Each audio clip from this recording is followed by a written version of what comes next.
Morning mga idol.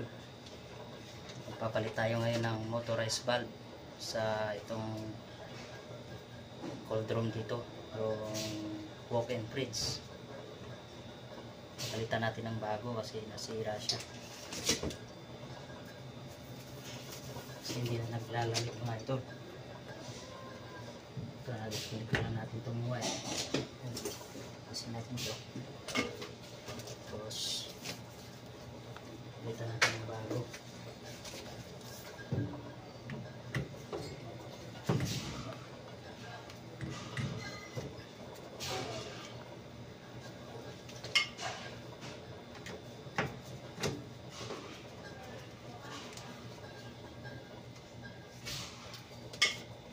Ito pala yung tinatawag na actuator motor or motorized valve mga idol. Hindi na siya nagbubukas sarap ng cooling ng fridge na to. Thanks for watching mga idol.